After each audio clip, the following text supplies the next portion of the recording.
नमस्कार बंधुरा आपनारा देखছেন कुकिंग हाउस ऑफ अनिमा। आज के एक माछेर रेसिपि तुम्हादेर साथे शेयर करब।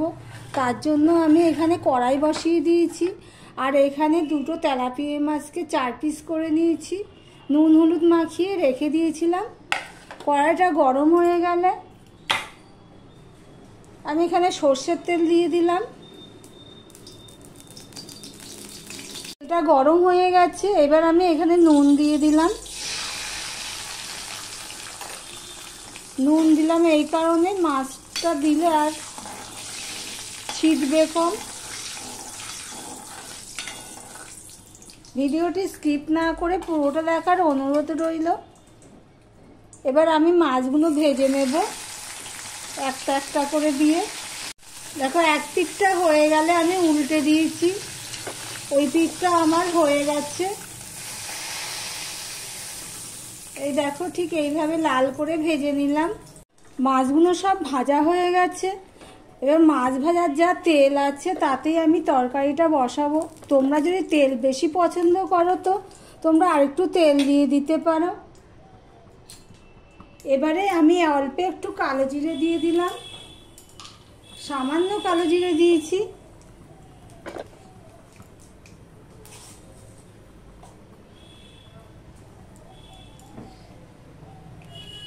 কালো জিরাটা ফোড়নে হয়ে গেছে।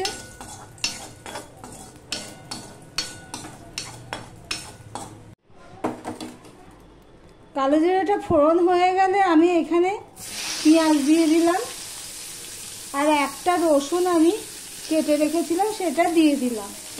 আমি এই তেলাপিয়া মাছটা করব কচুর গাঠি দিয়ে। আমি দুটো কচুর গাঠি 8 ফালি করে নিয়েছি, এক একটাকে 4 ফালি করে নিয়েছি।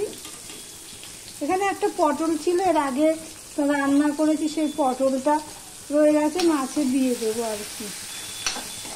এখন পেঁয়াজটা কিছুটা ভাজা হয়ে গেছে, পুরো লাল হয়নি, 50% মতন ভাজা হয়েছে। এবার আমি এখানে দেখো দুটো কাঁচা লঙ্কা চিড়ে রেখেছি সেটা দিয়ে দিলাম আর কচুর গাঠিগুলো দিয়ে দিলাম। একটা পটল কি করব, আমার তো রান্না হয়ে গেছে, পটলটা ফেলে দেবো তাই এর মধ্যে দিয়ে দিলাম।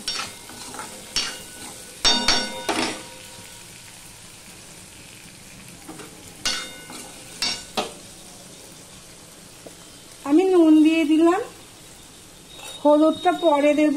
নুন দিয়ে আমি কচুর গাঠিটা একটু ভেজে নেব ঢাকা দিয়ে।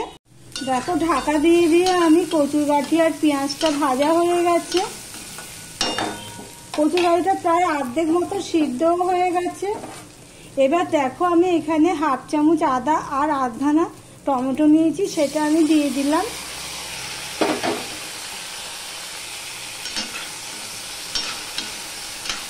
সম্পূর্ণটা আমি মিশিয়ে নিয়ে আবার এই আদা আর টমেটোটা কষিয়ে নেব ঢাকা দিয়ে দিয়ে।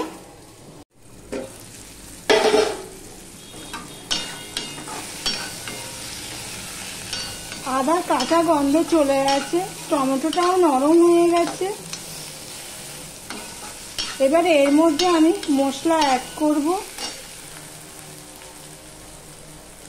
এখানে আমি জিরের গুঁড়ো নিয়েছি 1 চামচের একটু কম, ধনের গুঁড়ো তাই নিয়েছি, সামান্য লঙ্কার গুঁড়ো নিয়েছি আর হলুদ নিয়েছি, এগুলো আমি দিয়ে দিলাম।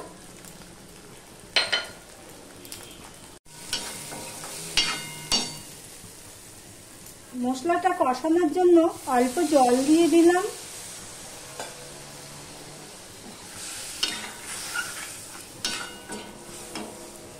এবার আমি মশলাটা কষানো পর্যন্ত অপেক্ষা করব। দেখো মশলাটা আমার প্রায় কষানো হয়ে গেছে। এবার এর মধ্যে আমি আমার ভিডিওটি যারা দেখছো লাইক দিতে ভুলে গেছো, চট করে একটা লাইক দিয়ে কন্টিনিউ করো। আর যারা নতুন বন্ধু আমার ভিডিও দেখছো অথচ সাবস্ক্রাইব করোনি তাদেরকে অনুরোধ করব আমার চ্যানেলটি সাবস্ক্রাইব করে পাশে থাকার জন্য। দেখো কষানো হয়ে গেছে।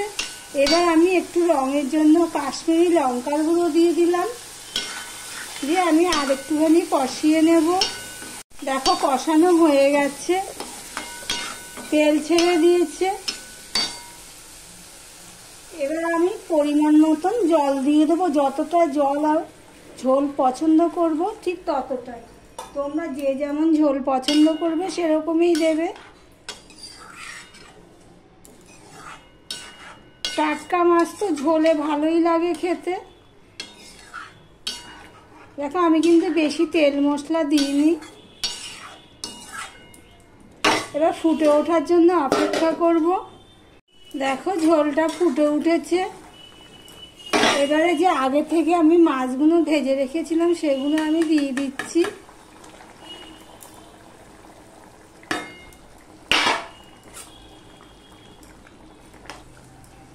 একটু ঝোলের মধ্যে ঢুকিয়ে দিচ্ছি। আমার কষাতে কষাতেই কচু টচু সব সিদ্ধ হয়ে গেছে।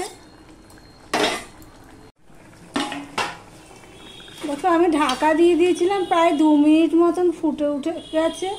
এবার আমি মাছগুলো অপর পিঠটা উল্টে দিচ্ছি। আমার ভিডিওটি যদি ভালো লেগে থাকে তাহলে লাইক কমেন্ট শেয়ার করে দিও প্লিজ। আর আমার চ্যানেলটি সাবস্ক্রাইব করে দিও যারা সাবস্ক্রাইব এখনো পর্যন্ত করোনি। দিয়ে আরেক পিঠ আমি 2 মিনিটের মতন ফুটিয়ে নেব। মাছটা উল্টে দিয়ে আমি প্রায় 2-2.5 মিনিটের মতন আমি ফুটিয়ে নিয়ে গ্যাসটা অফ করে দিয়েছি। এই দেখো আমার তেলাপিয়া মাছ হয়ে গেছে, পাতলা ঝোল কচুর গাঁঠি দিয়ে। ভিডিওটি আজকের মতন এখানেই শেষ করলাম। আবার অন্য কোনো রেসিপি নিয়ে চলে আসবো। টাটা।